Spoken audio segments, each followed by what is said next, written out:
soulmate question mark question mark.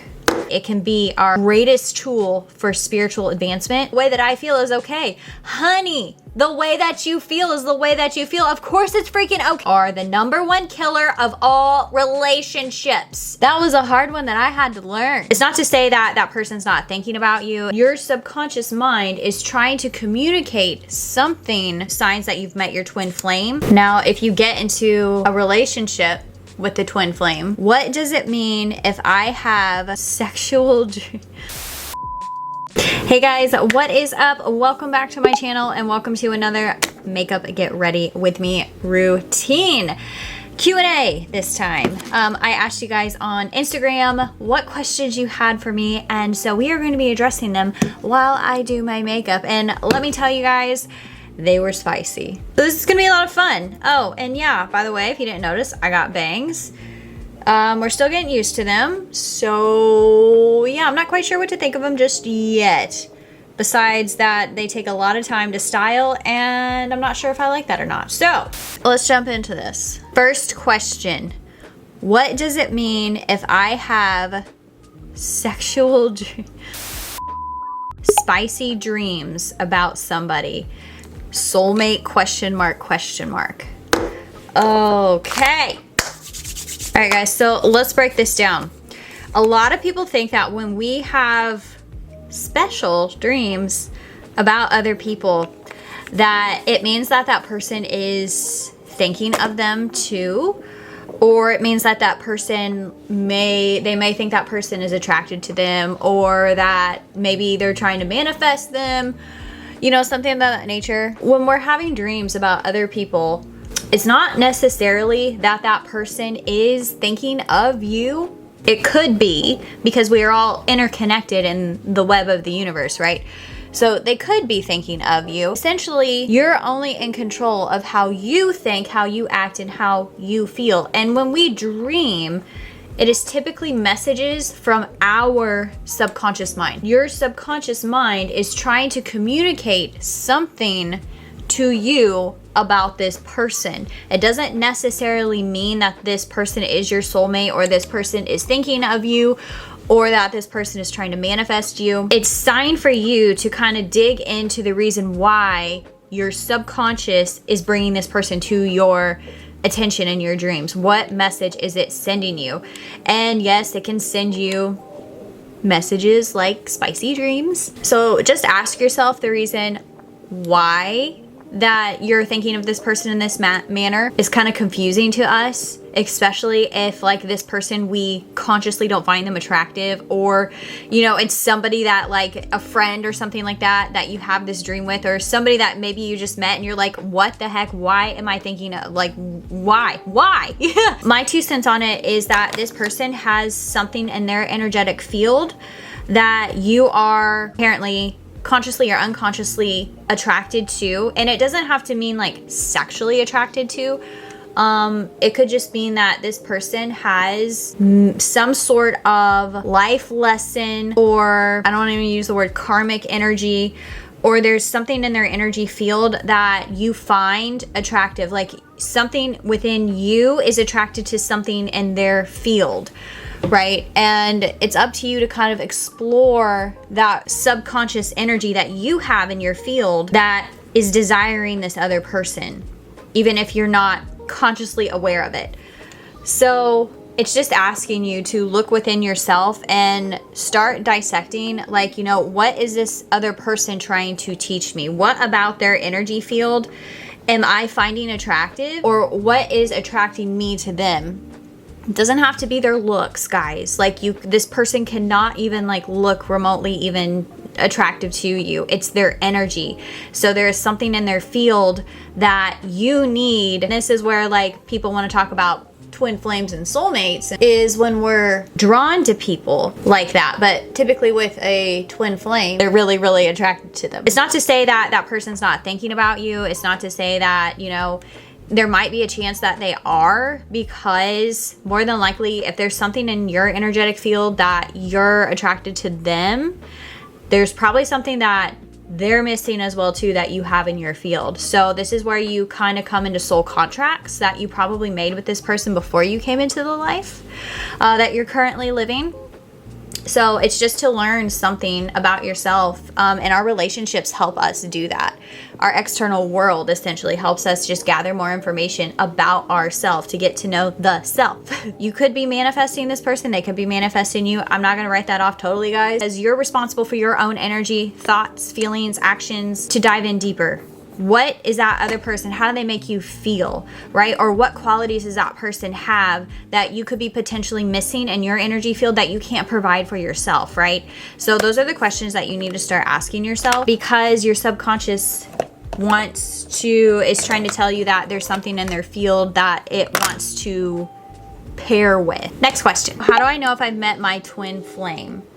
So your twin flame is essentially the same energy as what you are spinning in your body, but it's in another body. So a lot of people just say that, you know, you're the same soul split in two and you've just found them in another body. And so naturally, because you are the same soul, you're going to be attracted to one another because you're going to find their energy attracted to them. So when some of the signs of when you meet your twin flame is obsessive thoughts about that person and you really don't understand why, like there's no logical explanation of why you can't get that person out of your mind. You feel like you know this person like for lifetimes, and it feels like you probably had past lives together, stuff like that. And this is because you recognize their energy because it's the same or very similar to the energy that you're spinning in your body. So like energies attract like energies. So you're going to be very drawn to this person. But our twin flames are one of our greatest teachers in life, because at first, we're going to be very, very attracted to them. But twin flame relationships, they become difficult very quickly. How you know that you've identified your twin flame is the repetitive obsessive thoughts. You can't get them out of your mind. You find them extremely attracted. It doesn't make sense why. And it's like you need them in your life. Like life is not complete without that person. And it just does not make sense why. So that is signs that you've met your twin flame. Now, if you get into a relationship with the twin flame, at first it may be really great. It may be extremely passionate. Connection would be very good, if you get what I mean. A lot of people, when they first start their twin flame journey, everything is like the honeymoon stage, essentially. Everything goes smooth until you actually start triggering one another. And that is the purpose of the twin flame relationship, is to teach us more about ourselves, because they're going to be mirroring back to us our triggers because we're the same energy. So it's triggering us what we need to be healing. And this is why most twin flame relationships don't last, or they're off and on all the time, because we're trying to learn lessons, essentially, if you want to call it lessons, but we're just learning more about ourselves, what this other person is mirroring back to us. And typically you'll have, they call them the runner. One person will try to leave the relationship and the other person will want to stay in it and be obsessive compulsive type of energy, trying to get that other person back. But twin flames are just part of the journey. It's part of, most of the time you've made a contract with this person, you know, before you came into this lifetime. It just is what it is. Energy is information to show us more about ourselves, and our relationships are our greatest teacher, especially the twin flame relationship. It is a roller coaster ride, that's for sure. Anyway, next question. Codependent emotions.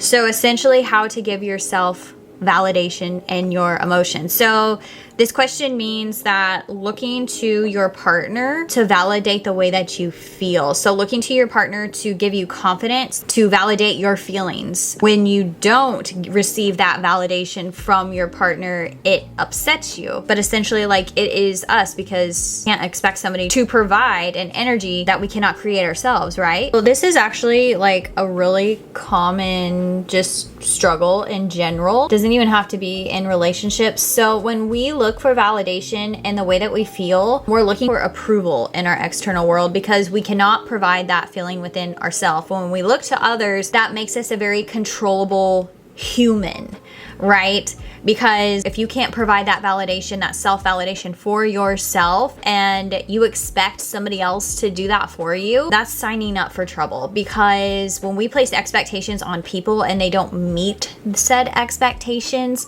that only leads to disappointment. Expectations are the #1 killer of all relationships, as my spiritual teacher says. Do not hold expectations for somebody to complete you.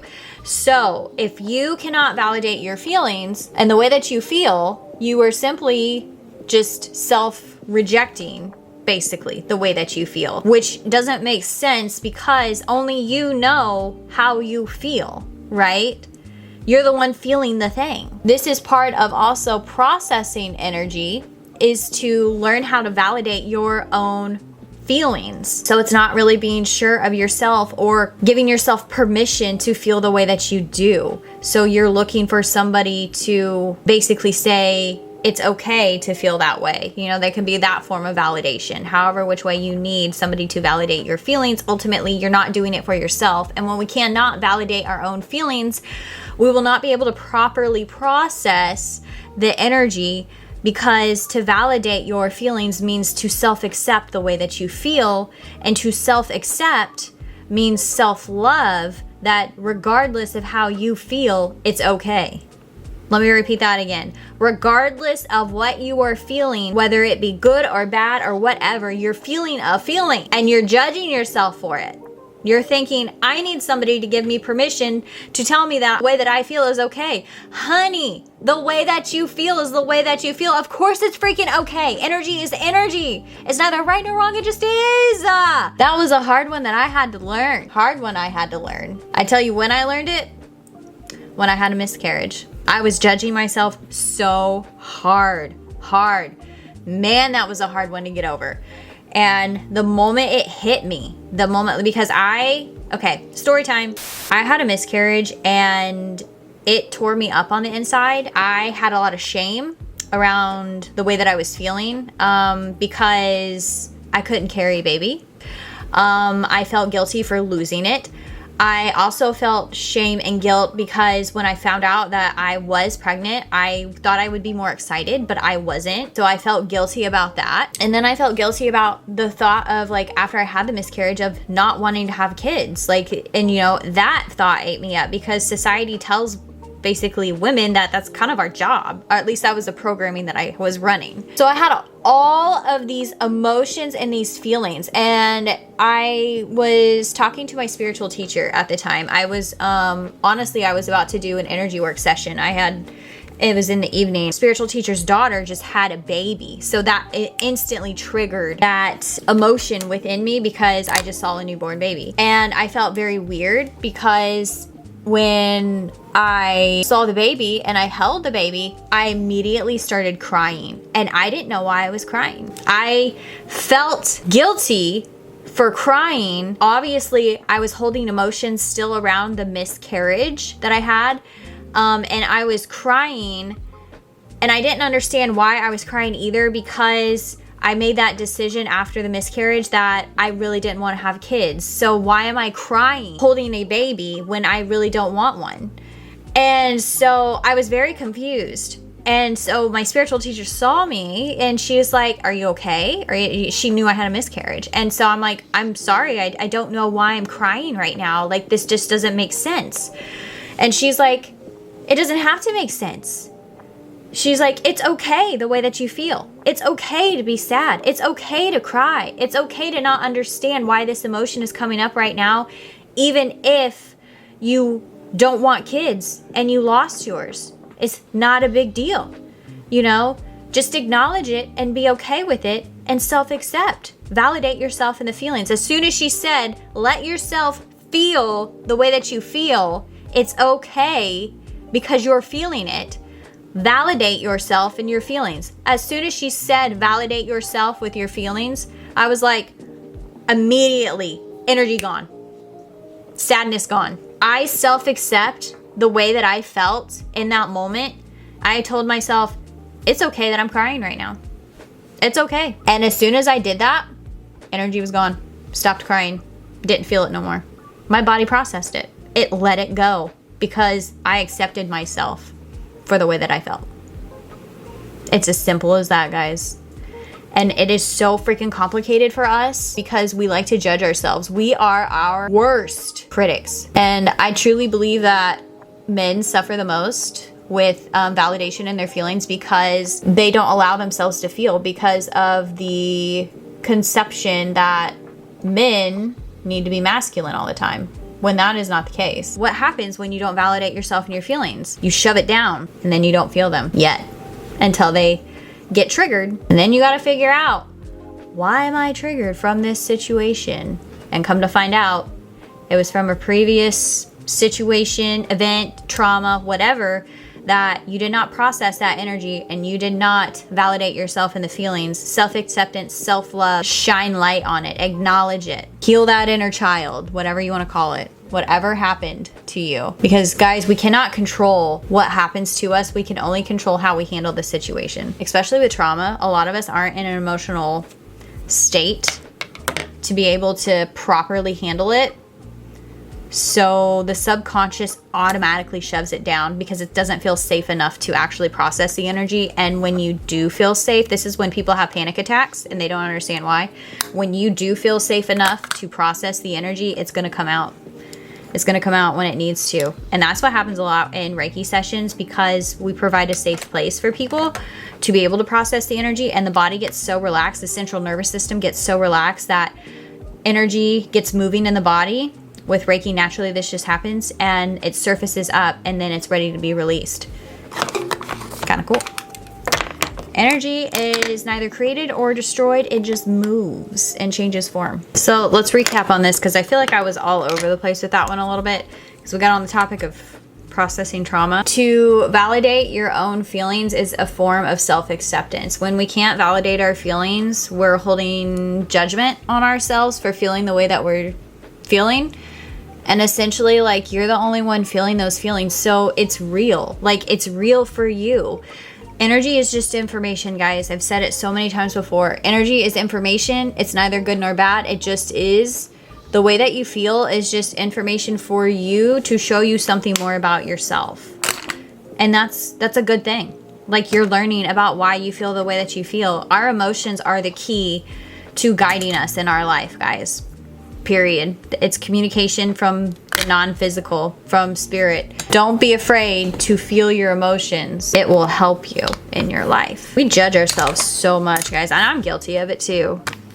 And that's why people try to run from their emotions, because one, it sucks to feel the shitty emotions. Don't get me wrong. Nobody likes lower level energies. That's why we have labeled them as bad, because they're uncomfortable as F, but they hold a lot of good things for us. If we can just reprogram our mind to see how lower level frequencies are just guidance tools for us to live more in alignment with our soul, more in alignment with love. So whatever doesn't feel like love to you, we just got to figure out, how can we shift to love? Or what thoughts can we start thinking that bring in that love energy? And don't get me wrong, sometimes there are things that happen where we need to feel the grief and process it. It's okay to sit in those lower level frequencies and feel our feels until we're ready to process it, till we feel safe enough to do it. Which brings me to my next question. This one's a little heavy. How to get over grief of losing somebody. I'm gonna cover 2 points in this, some of the heavier ones. So losing somebody as in heartbreak, and then losing somebody as in death, passing. Not one human, guys, escape the feeling of grief. Every human experiences heartbreak. Every human experiences loss of some form. When we feel the feeling of grief, it is because we have lost something energetically that we felt we cannot provide for ourselves. So something completed us, like some kind of energy was completing us, providing some kind of benefit for us. This could be a thought that was serving you. This could be a belief system that you changed, and that could feel like grief whenever you're changing your thoughts or what you believe. Changing of relationships, breakups. It could be loss of hope for ourselves, for a situation. We feel like we need to give up in life, or we feel like there's no hope in going on. So grief is one of the lowest level frequencies that humans can experience. To process grief, you have to acknowledge it. And a lot of the times people don't like to feel grief because that one is a very heavy heavy emotion to have in the body. Even though we don't like it, it can be our greatest tool for spiritual advancement because it opens you up. Because if you think about it, grief comes from basically traumatic, life-changing events. And when we allow these events to break us open, we can experience drastic spiritual advancements because we are going to allow this experience to transform us and actually see how it has helped us to evolve as a greater being, as a person, how it helped us to become wiser in our life, how this experience made us better to then form us or shape us into the person that we need to be to then get to our soul's next steps in the evolution. We had to go through this grief essentially and learn something from it and learn something about ourselves. So when we don't allow ourselves to actually process the energy and self-accept and shine light on it, that's when it gets stored in the body and that's when it causes havoc on our lives. This happened to me whenever I lost my stepdad in a freak accident. I was not in a place to be able to properly process the energy when I found out that he was killed. I was hit with shock. I basically couldn't believe it. It made me go through, like, the trauma affected me in a way of like, I was disassociated from life. Life didn't feel real anymore. It was a whole like meltdown essentially. And I was not able to handle it. So I didn't properly grieve. I didn't properly accept it. And so because of that, years later, it reared its ugly head, but it stayed stored in my body and it subconsciously was causing me a lot of grief in my life because it was dictating poor choices in my life and also creating destructive habits. But I wasn't conscious of why these things were going on, why these thoughts were going on, or that why I was picking up such habits, because that was the only way that my soul knew how to cope to relieve itself of said trauma that is stuck in my body, right? Because that's what, you know, our vices are essentially, like alcohol, smoking, gambling, whatever is going to make us feel better. Our soul is looking for relief, right? This is why when you heal traumatic incidences, those other things automatically kind of heal themselves because you no longer need that vice anymore. But I learned that, and when I went through shadow work, and essentially it was whenever I had my Kundalini awakening was when this actually came up. The energy came out of my root chakra during the awakening. I finally processed it. I did not realize I had shoved it down until I basically doing energy work, like moving it. When that happened, I cried and I acknowledged it and I let out oh my God, it makes me just even want to cry right now, just even thinking of that memory of I came to the realization of how I was feeling and I self-accepted it and I allowed myself to just let it all out. And as soon as I did that, I now have the best relationship with my stepdad on the other side because you can do that. So I communicate with him quite a bit. He comes and goes, but I was never able to do that before. Nothing in our external world is permanent, guys. We're all gonna go through this at one point in our life. And we have got to be emotionally intelligent enough to be able to handle it so it doesn't destroy us, because it can either bring you up or it can destroy you. And it was destroying me until I did the inner work. I can't make this shit up of what I've been through with energy work. It's real as fuck. It's allowing yourself the time to actually feel your feels, no matter how long that takes for you. And if you need extra help, get it.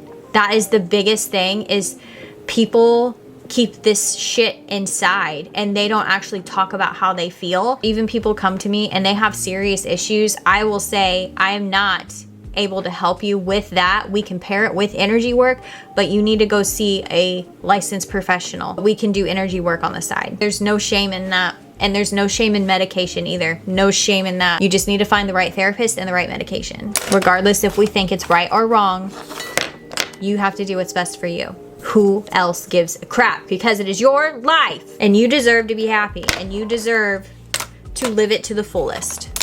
That was all the questions that I had for this episode, but I had more spiritual ones.